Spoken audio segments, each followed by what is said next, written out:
ನನ್ನೆಲ್ಲ ಸ್ನೇಹಿತರಿಗೆ ತರಗತಿಗೆ ಸ್ವಾಗತ.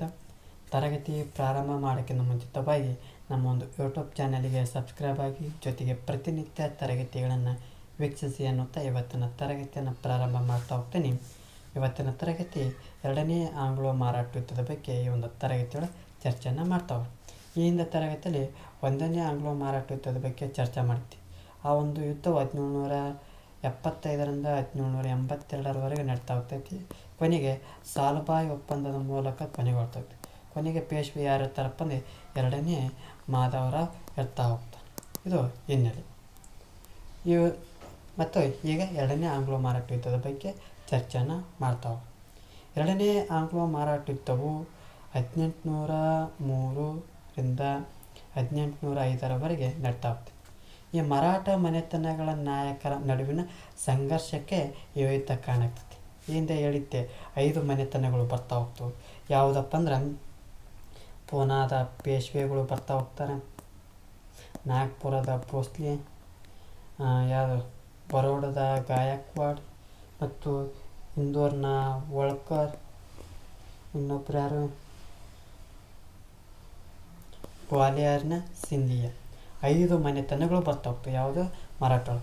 ಪೂನಾದಾಗ ಪೇಶ್ವೆಗಳು ಇರ್ತಾರೆ, ನಾಗ್ಪುರದ ಭೋಸ್ಲೆ ಇರ್ತಾರೆ, ಬರೋಡದ ಗಾಯಕ್ವಾಡ್, ಇಂದೋರ್ನ ಹೋಳ್ಕರ್, ಗ್ವಾಲಿಯರ್ನ ಸಿಂಧಿಯಾಗಳು ಇವು ಪ್ರಮುಖ ಮನೆತನಗಳು.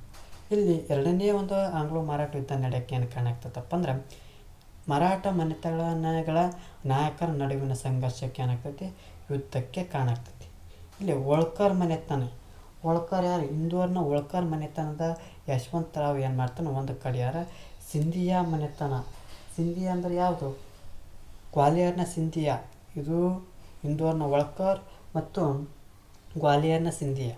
ಒಂದು ಕಡೆಗೆ ಹೋಳ್ಕರ್ ಮನೆತನದ ಯಶವಂತರಾವು, ಸಿಂಧಿಯಾ ಮನೆತನದ ದೌಲತ್ರಾವ್ ಹಾಗೂ ಪೇಶ್ವೆ 2ನೇ ಬಾಜಿರಾವ್ ಇನ್ನೊಂದು ಕಡೆ.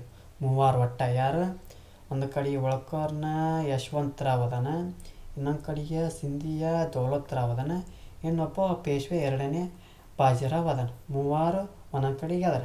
1802 ಏನಾಕೈತಿ, ಹೋಳ್ಕರ್ ಸೈನ್ಯ ಆ ಸಿಂಧಿಯಾ ಮೇಲೆ ಅಟ್ಯಾಕ್ ಆಕೈತಿ. ಇದು ಹೋಳ್ಕರ್ ಸೈನ್ಯ ಆ ಸಿಂಧಿಯಾ ಮೇಲೆ ಏನು ಮಾಡ್ತಾ ಹೋಗ್ತಾರೆ, ಸಿಂಧಿಯಾ ಮತ್ತು ಪೇಶ್ವೆ ಸೈನ್ಯವನ್ನು ಹೋಳ್ಕರ್ ಸೈನ್ಯವು ಸಿಂಧಿಯಾ ಮತ್ತು ಪೇಶ್ವೆ ಸೈನ್ಯವನ್ನು ಏನು ಮಾಡ್ತಾ ಹೋಗ್ತೈತಿ, ಸೋಲಿಸ್ತಾವೆ. ಈ ಹೋಳ್ಕರ್ ಸೈನ್ಯವು ಸಿಂಧಿಯಾ ಮತ್ತು ಪೇಶ್ವೆ ಸೈನ್ಯನ ಸೋಲಿಸ್ತಾ ಹೋಗ್ತೈತಿ. ಈ ಪೇಶ್ವೆ ಏನು ಮಾಡ್ತಾ ಹೋಗ್ತಾರೆ, ಬ್ರಿಟಿಷರು ತ್ಯಾಗ ಹೋಗ್ತಾರೆ. ಯಾರು ತ್ಯಾಕ, ಹೋಳ್ಕರ್ ಬಂದು ಸೋಲಿಸ್ತಾರೆ, ಸಿಂಧಿಯನ್ನು ಸೋಲಿಸ್ತಾನೆ, ಪೇಶ್ವೆನೂ ಸೋಲಿಸ್ತಾನೆ. ಈ ಸೋತಂಥ ಪೇಶ್ವೆ ಸುಮ್ಮನೆ ಇರಂಗಿಲ್ಲ, ಬ್ರಿಟಿಷರ ಹತ್ತ ಹೋಗ್ತಾನೆ, ಏನು ಎಲ್ಪ್ ಕೇಳಕ್ಕೆ ಹೋಗ್ತಾನೆ. ಅವಾಗ ಲಾರ್ಡ್ ವೆಲ್ಲೆಸ್ಲೆ ಬರ್ತಾನೆ. ಮರಾಠರ ಆಂತರಿಕ ವಿಚಾರದಲ್ಲಿ ಪ್ರವೇಶಿಸಲು ಅವಕಾಶ ಸಿಗ್ತದೆ, ಅಂದ್ರೆ ಸಿಕ್ಕತ್ತ ಚಾನ್ಸ್. ಅವನೊಂದು ನೀತಿ ನಿನ್ನೆ ತರಗತಿ ಚರ್ಚೆ ಮಾಡಿದ್ದೇನು, ಸಹಾಯಕ ಸೈನ್ಯ ಪದ್ಧತಿ ತರ್ತಾನವ. ಯಾವಾಗ 1798ರಾಗ ಎಲ್ಲಿ ಈ ಒಂದು ಪೇಶ್ವೆ ಹತ್ರ ಹೋದಾಗ ಲಾರ್ಡ್ ವೆಲ್ಲೆಸ್ಲೆ ಇರ್ತಾನೆ. ಯಪ್ಪ ಬಂದಿರ ಏನು ಹೇಳು ಅಂತಂದು ಸಿಕ್ಕತ್ತ ಚಾನ್ಸ್ ಒಂದು ಪೇಶ್ವೆಗೆ ಹೇಳ್ತಾನೆ, ನೀನು ಬೆಸ್ಸಿನ ಒಪ್ಪಂದಕ್ಕೆ ಸಹಿ ಹಾಕಪ್ಪ ಅಂತ ಹೇಳ್ತಾನೆ. ಅವರು ಬ್ರಿಟಿಷ್ ಸುಮ್ಮನೆ ಸೈನ್ ಮಷನ್ ಹಂಗಲ್ಲ, ಏನಾರಿದ್ರೆ ಸೈನ್ ಮಷನ್ ಅದು. ಪೇಶ್ವೆ ಜೊತೆಗೆ ಏನು ಮಾಡ್ತಾರೆ, ನೀನು ನೋಡಪ್ಪ ಬೆಸ್ಸಿನ ಸೈನ್ ಹಾಕು, ಜೊತೆಗೆ ಸಹಾಯಕ ಸೈನ್ಯ ಪದ್ಧತಿ ಓಕೆ, ಹಂಗಾರೆ ನಿನಗೆ ಏನಾರು ಹೆಲ್ಪ್ ಮಾಡ್ತಾಯಿವಿ ಅಂತಂದು ಬ್ರಿಟಿಷರು ಹೇಳ್ತಾರೆ. ಲಾರ್ಡ್ ವೆಲ್ಲೆಸ್ಲೆ ಹೇಳ್ತಾರೆ. ಪೇಶ್ವೆ ಬಂದಿರ್ತಾನೆ, ಬೆಸ್ಸಿನ ಒಪ್ಪಂದಕ್ಕೆ ಸಹಿ ಹಾಕೋ ಮೂಲಕ ಸಹಾಯಕ ಸೈನ್ಯ ಪದ್ಧತಿಯನ್ನು ಒಪ್ಕೊಂಡ್ಬರ್ತಾನೆ. ಅವಾಗ ಪೇಶ್ವೆಯು ಸಹಾಯಕ ಸೈನ್ಯ ಪದ್ಧತಿಯನ್ನು ಒಪ್ಪಿದ್ದನ್ನು ವಿರೋಧಿಸಿ ಹೋಳ್ಕರು, ಭೋಸ್ಲೆ, ಸಿಂಧಿಯಾ ಮೊದಲಾದ ಮರಾಠ ಮನೆತನಗಳು ಒಗ್ಗಟ್ಟಾಗಿಬಿಡ್ತಾವೆ. ಯಾಕಂದ್ರೆ ಈ ಪೇಶ್ವೆ ಹೋಗಿ ಬೆಸ್ಸಿನ ಒಪ್ಪಂದ ಮಾಡಿಕೊಂಡು ಸಹಾಯಕ ಸೈನ್ಯ ಪದ್ಧತಿ ಅಂದ ಇದ್ರ ವಿರುದ್ಧ ಯಾರು, ಇಂದೋರ್ನ ಹೋಳ್ಕರ್, ನಾಗಪುರದ ಭೋಸ್ಲೆ, ಗ್ವಾಲಿಯರ್ನ ಸಿಂಧಿಯಾ ಈ 3 ಮನೆತನಗಳು ಏನಾಗ್ತಾವೆ, ಒಗ್ಗೂಡ್ತಾವೆ.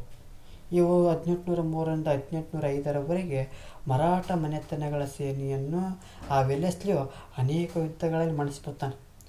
ಹಂಗೆ ಯಾವ್ದ್ರಾಗಾರ ಬರಿ ಅಂತಂದು ಲಾರ್ಡ್ ವೆಲ್ಲೆಸ್ಲೆ ಏನು ಮಾಡ್ತಾನೆ, ಯುದ್ಧಗಳಲ್ಲಿ ಸೋಲಿಸ್ತಾನೆ. ಆದರೆ ಅವನ ಯುದ್ಧ ಪ್ರಿಯ ನೀತಿಯಿಂದ ಕಂಪನಿಗೆ ಏನಾಗ್ತೈತಿ, ಸಾಲದ ಹೊರೆ ಹಚ್ಚತೈತಿ.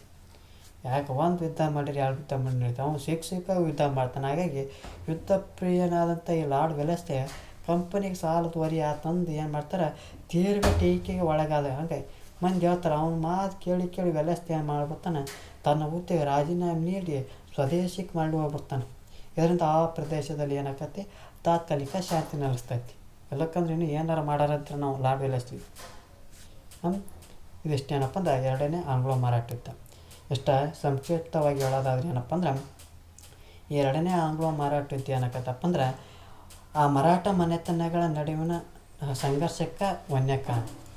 ಇಲ್ಲಿ ಹೋಳ್ಕರ್ ಮನೆತನದ ಯಶವಂತರಾವ್ ಒಬ್ಬನ ಒಂದು ಕಡೆ ಆಗ್ತಾನೆ, ಸಿಂಧಿಯಾ ಮನೆತನ ದೌಲತ್ರಾವ್ ಇನ್ನೊಂದು ಕಡೆ, ಪೇಶ್ವೆಯ ಎರಡನೇ ಬಾಜಿರಾವ್ ಇನ್ನೊಂದು ಕಡೆ. ಇವು ಮೂವರು. ಈ 1802 ಒಳಗೆ ಹೋಳ್ಕರ್ ಸೈನ್ಯ ಏನು ಮಾಡ್ತೈತಿ, ಸಿಂಧಿಯಾ ಮತ್ತು ಪೇಶ್ವೆಯನ್ನು ಸೋಲಿಸ್ಬಿಡ್ತಾರೆ. ಆ ಪೇಶ್ವೆ ಮಾಡ್ಬಿಡ್ತಾನೆ, ಬ್ರಿಟಿಷರ ಹತ್ರ ಕೇಳಕ್ಕೆ ಹೋಗ್ತಾನೆ. ಅಲ್ಲಿ ಲಾರ್ಡ್ ವೆಲ್ಲೆಸ್ಲಿ ಇರ್ತ. ಲಾರ್ಡ್ ವೆಲ್ಲೆಸ್ಲಿ ಹೇಳ್ತಾನೆ, ನೀನು ಬೆಸ್ಸಿನ ಒಪ್ಪಂದಕ್ಕೆ ಸಹಿ ಹಾಕ್ಬೇಕು, ಸಹಾಯಕ ಸೈನ್ಯ ಪದ್ಧತಿನ ಒಪ್ಕೋಬೇಕು ಅಂತಂದು ಪರ್ಷಂಟ್ ಕೈ ಬಿಡ್ತಾನೆ. ಇದನ್ನು ಪರ್ಷಂಡದಕ್ಕೆ ಸಿಟ್ಟು ಏನು ಮರಾಠ ಮನೆತನ ಒಗ್ಗೂಡ್ಬಿಡ್ತಾವೆ. ಯಾವ ನಾಗಪುರದ ಭೋಸ್ಲೆ, ಗ್ವಾಲಿಯರ್ನ ಸಿಂಧಿಯಾ, ಇಂದೋರ್ನ ಹೋಳ್ಕರ್ ಮನೆತನ ಒಗ್ಗೂಡ್ಬಿಟ್ಟು 1803 1805 ಯುದ್ಧ ಮಾಡಕತ್ತು ಬಿಡ್ತಾರೆ. ಯಾರ ಜೊತೆಗೆ? ಲಾರ್ಡ್ ವೆಲ್ಲೆಸ್ಲಿ ಜೊತೆಗೆ. ಲಾರ್ಡ್ ವೆಲ್ಲೆಸ್ಲಿ ಎಲ್ಲ ಯುದ್ಧಗಳನ್ನ ಸೋಲ್ಸೋದ ಮಾಡ್ತಾನೆ. ಆದ್ರೆ ಲಾರ್ಡ್ ವೆಲ್ಲೆಸ್ಲಿ ಜನ ಅನ್ನಕತ್ತಿದ್ದು ಅಧಿಕಾರಿಗಳು, ನೀನೇನು ಯುದ್ಧ ಮಾಡಕತ್ತಿ, ಇಡೀ ಖಜಾನೆನ ಖಾಲಿ ಮಾಡಿಲ್ಲ ಅಂತಂದು ತೀವ್ರ ಮಾನಸಿಕವಾಗಿ ಏನು ಮಾಡ್ತಾನೆ, ತನ್ನ ಒಂದು ಹುದ್ದೆಗೆ ರಾಜೀನಾಮೆ ಕೊಟ್ಟು ತನ್ನ ದೇಶಕ್ಕೆ ಹೋಗ್ಬಿಡ್ತಾನೆ.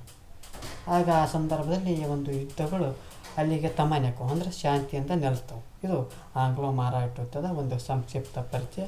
ಈ ಒಂದು ತರಗತಿ ಎಷ್ಟಾಗಿತ್ತಪ್ಪ ಅಂದ್ರೆ ನಮ್ಮ ಒಂದು ಯೂಟ್ಯೂಬ್ ಚಾನಲಿಗೆ ಸಬ್ಸ್ಕ್ರೈಬ್ ಆಗಿ, ಜೊತೆಗೆ ಒಂದು ತರಗತಿ ಎಷ್ಟಾಗಿತ್ತಪ್ಪ ಅಂದ್ರೆ ಲೈಕ್ ಮಾಡಿ, ಇಲ್ಲದಿದ್ದರೆ ಡಿಸ್ಲೈಕ್ ಮಾಡಿ. ಏನಾದರೂ ದೋಷಗಳು ಮತ್ತು ನಿಮ್ಮ ಒಂದು ಅಭಿಪ್ರಾಯಗಳನ್ನು ಕಾಮೆಂಟ್ ಬಾಕ್ಸ್ನ ಮೂಲಕ ತಿಳಿಸಿ ಅನ್ನುತ್ತಾ ಈ ಒಂದು ತರಗತಿಯನ್ನು ಮುಗಿಸ್ತಾ ಇದ್ದೀನಿ. ಎಲ್ಲರಿಗೂ ಧನ್ಯವಾದಗಳು.